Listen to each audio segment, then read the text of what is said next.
On today's episode, we're talking about dating in 2025. Is it doomed or is it just evolving? And for that, I've got my good friend Sam over here. Now, Sam, we've known each other for a while. What's your thoughts? Is it doomed or is it evolving? I think it is evolving, but a lot of the concepts or the theories that people have around relationships can add a doom spirit to it.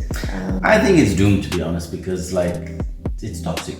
Like the dating pool is terrible. To find someone decent to date is like a pin in the ocean or a needle in a haystack, a drop in the ocean. Yeah. But let me ask you a couple of questions. So has online dating killed real connections? 100%. Why do you say that? Definitely. I'm not sure if you've tried online dating or anything. No, but I would never. Sure, no. But I think it gives a false perception of who somebody is. Have you ever met somebody weird on online dating? Have you been on online dating before? Yes, I have. And do tell. I've met every caliber of person. Specimen. But yes, a lot of weird people online, a lot of people that have very, very interesting views on dating. What's like one of your worst experiences? This is easy. Okay. I think I've told you this one. So I was on a date, and prior to that we were chatting, everything was going great. I thought there was a bit of a connection, a lot of good qualities in the person that I thought, okay, cool, it's worth pursuing. And we went on a date. It was a very nice place. It was one of my favorite foods, seafood. It was going really well. Conversation was easy flowing. So if you guys are keen, seafood is the thing. You know what I mean? Conversation was easy and flowing well. And then Stop and listen up. The Unfiltered Truth is more than a podcast. It is a movement. It's a home for people like you who think differently and unafraid of honest conversations. So stop what you're doing and hit subscribe right now on both YouTube and Instagram. That's how we grow this movement. Make sure you're catching all the raw clips, the debates, and real-time conversations, whether you're on the couch at home, in the car on the way to work, or seated at your desk. Make sure before bedtime tonight, you are part of the movement. Let's get it. And then the bill came. At this point, I was like, hey, great, And I think I'm a bit of an old school gal with this. First date is always on the guy, right? Yeah, I agree with it, yeah. Okay. So he slid the ball over to me and he was like, you look like a Martin kind of girl. Oh, wow. You got this. Really? And I was shocked. Let's name and shame. Tell him who he is. No. Okay. So he actually gave you the bill to pay. Yes. And your expectation, being an old school or traditional kind of woman, you're like, first date is the guy. Did he ask you out? Yes. And then he said, you must pay. Terrible. Tell us his name. No, not happening. Okay. But yeah, so he slid the ball over and my response was like, are you sure? And I was like, yeah. Wait. Did you go on a second date? Never saw him, never spoke to Yeah, him. I think he never exited nothing. the conversation right there by doing that. So look, online dating for me has been interesting, to say the least. I'll say interesting because, you meet some weird people. I haven't had the slide the bill over kind of thing because I'm a guy and I'm a traditional guy too, so I'll pay the bill. And whether you like the food or not, or the place or not, or my company or not, I'm gonna have a good time. And that's the way I approached it.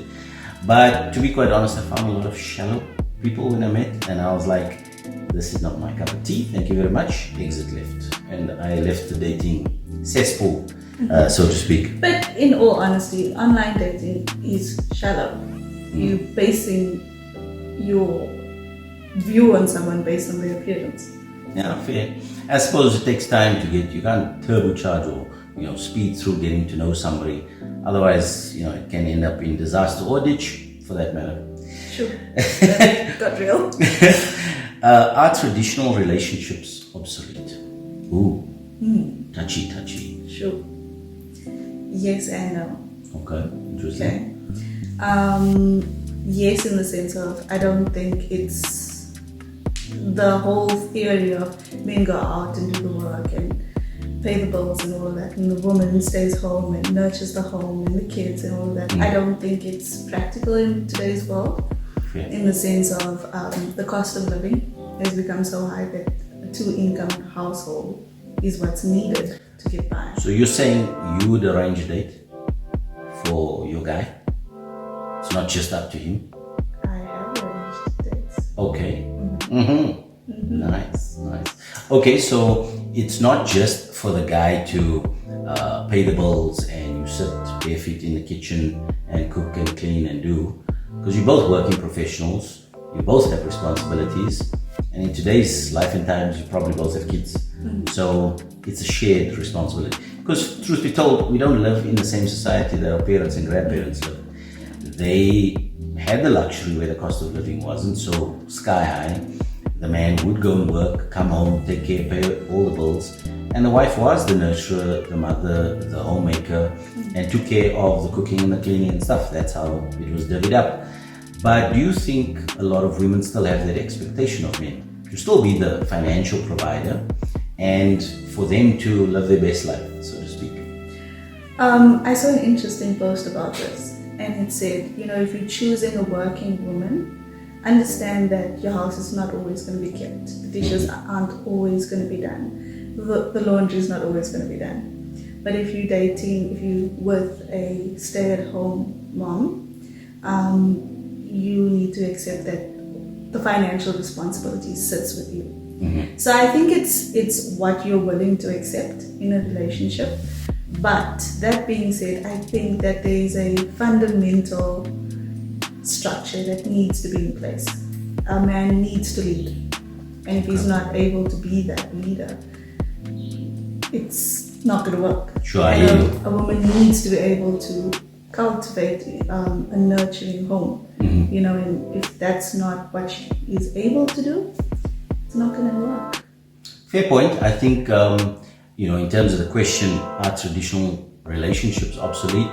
Yes and no to your point. Yes, because they're not the same format, but no, in the sense that you can still have traditional values.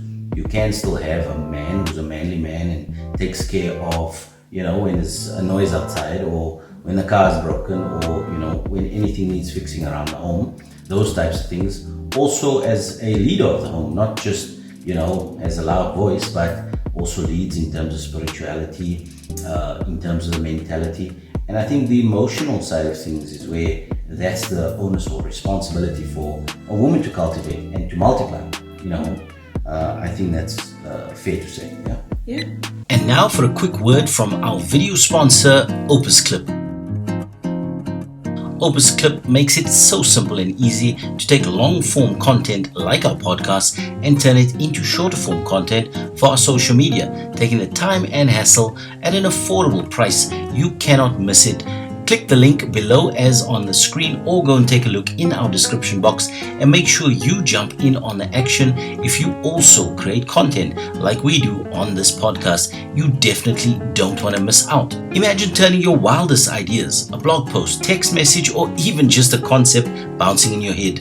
Yep, that is what Opus Clip does. Most creators, solopreneurs, and business leaders don't have the time, money, or skill to produce high-quality video content like this. Traditional video production means hiring crews, working with editors, or spending hours, and that slows you down. With Agent Opus, it is now possible. So make sure you get Opus Clip right now using the link in our description box, and get started today.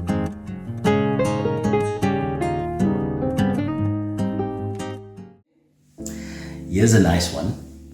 Is social media sabotaging love? Oh yes. 100%. Have you ever watched a video or watched a romantic movie in your single phase of life, and you are like, it's not out there anymore? Yeah. So yes. Just for the record, I don't watch romantic movies. No, but yes, okay. So yes, I think that the perception of love, and especially the message being sent nowadays is like, if they are not A, B, and C, cut off.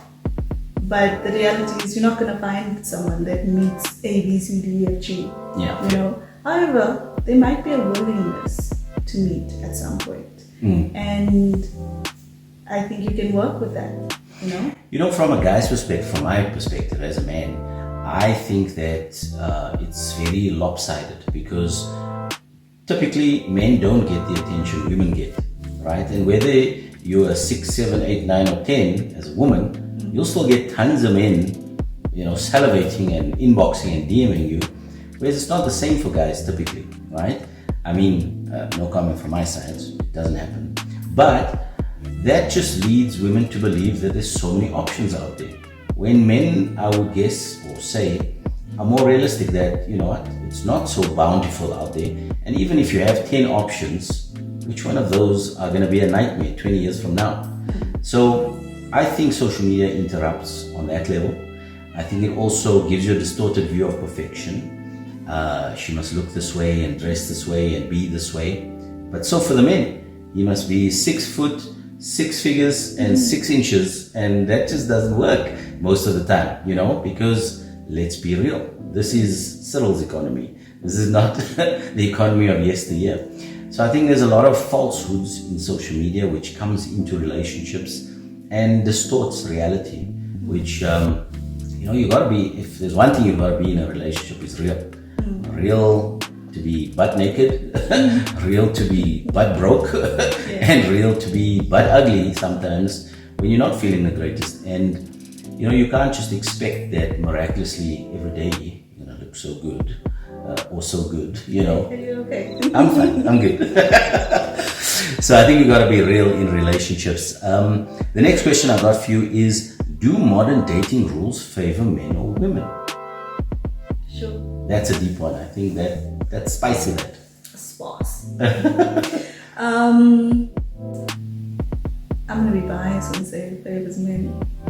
Okay. Do tell, explain. I feel like just off the bat, I for one don't want a man that's wanted by all these women, But I heard something different, that many women like a man who's sought after. No, maybe it's just my personal preference. Okay. There's a reason why gold is so valuable. It's because it's not accessible to everyone. Okay. Unless you got money. Yeah, true. But I don't want a man that's accessible by all women. Fair. Okay, because I suppose a man also doesn't want a woman that has the eyes of many men either. So it goes both ways. True. And a man with a wandering eye is very, very painful experience to go through. As is a woman with a wandering eye. True. Right. So I think, does it favor men or women today? I'm gonna say it favors men because I don't know. As a woman, you need to look after yourself physically, have a certain physical appearance. You need to be able to cook in, a decent level of that's a whole other topic right there. Be able to cook. Yeah. Because I've met some women that are like, I ain't cooking because that's wifey material. And I'm like, that's the bare minimum, babe. If you do not cook. So let's just take that example. Right? By the way, just for the record, I can cook myself. Okay. Yeah, I'll taste it. But so let's just say that, right? You want a woman that can cook up front, right? That's your requirements. Well, but are you going to be able to, hey, we're dating and you expect someone to cook for you? Are you going to be able to answer that call of, I'm stuck on the side of the road, would you answer that call? Yeah, absolutely. Would you see to that problem? Absolutely. I mean, if there's one moment for a man to be a man, it's to fix the car that's stuck on the side of the road or doesn't want to start or the battery's flat. It's that moment, right? So see, I find that a lot of social media depicts that very differently. It's like, you still need to be able to be the man and the woman as a female. You must be able to rely on yourself, be independent, carry your own, do your own, and still have a feminine touch to you. But you're expecting me to fulfill a very manly role as well. So what do you want exactly? Well, I think we're getting off of this question, but it's very important. And you guys better subscribe because there's going to be a lot of this where we talk about masculinity, femininity, toxic masculinity, toxic femininity. all of the misogyny, the feminism, all of that. So make sure you subscribe, like this video so that you follow on the series. But in terms of the expectation, which was your question, right? I think there is a level of expectation. A lot of women fought to be independent and, equal rights and stuff. And some women complain about that because which bitch decided to do that for all of us to now be in corporate, sitting hours a day, dealing with other assholes in corporate. But hey, babes, you wanted equality, there it is. And that's the debate with feminism. If feminism is saying, hey, we are all equal, then be equal. Otherwise, don't be equal. Because here's my view. A woman is a woman and a man is a man. Okay? And I can get deep into that from a biblical perspective, but we won't go there for today. But there is qualities of a woman that define her, and there's qualities of a man that define her. Now, I don't say if there's something not right in the house, don't fix it. But if you have a man, why do you need to do it? Why take away from him being that man? It's the same as let me be a nurturer here. It's unnatural for me as a man when I have a woman who is naturally nurturing. So I think there's a part to play for both men and women to allow themselves to be in their divine feminine and their divine masculine. Because if there's one thing a man wants is to be useful. The minute you take that usefulness away from him, he feels inadequate. And you know what? Yes, some feminists out there might be like, oh, shame, pity him. But that's the problem with society, is that there's no depth to the thinking around let us each have our own space and let us each grow. Because you see, here's my bugbear. Women have so much power, but they don't choose to use it right. They have so much power to multiply in a home, to uplift a man to that king status. Now, yes, I'm sure in the comments, and please put it down there, you're going to say, but hang on, that man must be the man. He must wear the pants. He must do the things. He must be 6 foot, 6 figures and 6 inches. Where did these 6 foot 6 inches come from? Please, by the way. But that... If that's what you believe, put it in the comments, because I don't think Sam has read social media comments much. No, I'm not very big on social media, and there's a very good reason for that. I feel like it distorts your vision and how you perceive life. Okay. So getting back to what you said, although you're saying that should something be out of order in the house, you should give a man an opportunity to do it. But in today's society, how many of those men actually have the know-how to do it? The skill set to do it? I'll balance the conversation and say there's a lot of men that act like little bitches, and I'll put it out there. And for sure, the reason for that though is because there's a saying, I don't know if you've heard of it, and it goes something like, strong men create good times. Good times create weak men. Weak men create hard times, and hard times create strong men. Now, if you look at our past 10, 15, 20 years, we've come out of apartheid, it's been a difficult time. Then there was prosperity, but that prosperity was abused. Then it created a nice time for everyone, and some of those men took advantage of that where, life is good, you work now, so life is even. Yeah. That still doesn't hold water in my books, because a man's duty is to protect and provide. So I believe also a woman's duty is to nurture and multiply, right? So that imbalance has happened over time, and I think there is a requirement for that rebalance to happen, which I think will probably be upcoming very soon in the next 10 or so years only. But it depends on, a lot of things, not just societal.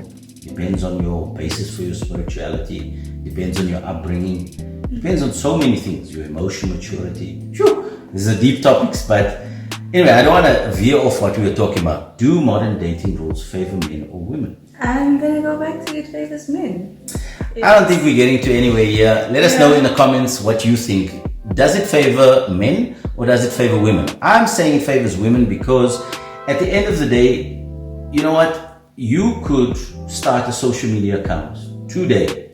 By the end of the month, which is about 2 weeks' time, you could have hundreds, if not thousands of followers. Have a man do that.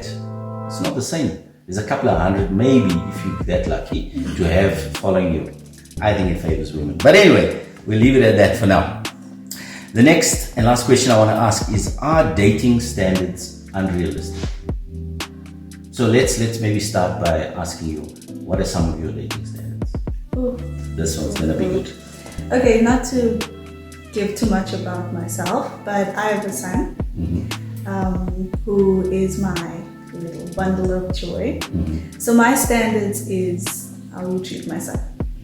That's the number one thing. Obviously, I want someone who is got a good spiritual rooting, who has intellectual stability. She mustn't be a dummy. Oh no. Which I've also found, by the way. Oh, so you found a bit of blank stares. I'll never forget this question. Yeah. I asked this person I met online, by the way. I asked him what was the happiest moment of your life and what was the saddest moment of your life. Or when are you most happy and when are you most sad? And I feel like, I don't know what probed him to answer in this way. But he was like, the happiest is when he's closest to God and the saddest is when he's not closest to God. And I was like, okay. That's very deep. Yeah. In a weird kind of way. But okay, you know. I hope it wasn't the same bull guy. No, it was a different guy. He was a very jockish, manly man. Oh, so it wasn't gym. all lovely. Yeah. Okay. I think the steroids meant it. Just to wait out. But yeah, and like jokes, I had to constantly explain a joke, which for me was like not funny. Oh yeah. No, if you don't catch a joke, then Like just then basic stay words. home. Yeah. You. Okay. So you think back to your unrealistic, your dating standards. Yes. You were saying your son, intellectual, like a spiritual basis, so high EQ, good spirituality. What else for you? Is that like your top three? Yes, but also one of the main ones for me is a mindset. You know, you can meet someone in different stages of their life, whether they are pursuing a dream, whether they are recovering from a certain setback. The mindset is very important. If you have I'm gonna push, I'm gonna do, no matter how many times I fall down, I can work with that. Okay, that's fair. If you are of the caliber of, wherever you are in life and the mindset is, I can't do this. That's going to eventually like if you're a quitter. Yes, that's going to rub off on you eventually. Like they say, ladies and gentlemen, spitters are quitters, so don't be a quitter. All right, well, that sums up pretty much what we wanted to discuss in this episode. But in terms of our next episode in the series, I've got a cliffhanger question for you, and I'd like you to answer in the comments because this is a debate. Again, make sure you subscribe, like this video, share it with someone else who enjoys this type of podcast. But here's the cliffhanger question for this week. Are we setting ourselves up for failure in love, or is there hope? Let me know down in the comments below. It's been a pleasure. Thanks so much, Sam, for joining us today, and we'll catch you next time on The Unfiltered Truth. We're starting now. It's recording. Okay, thank you. On today.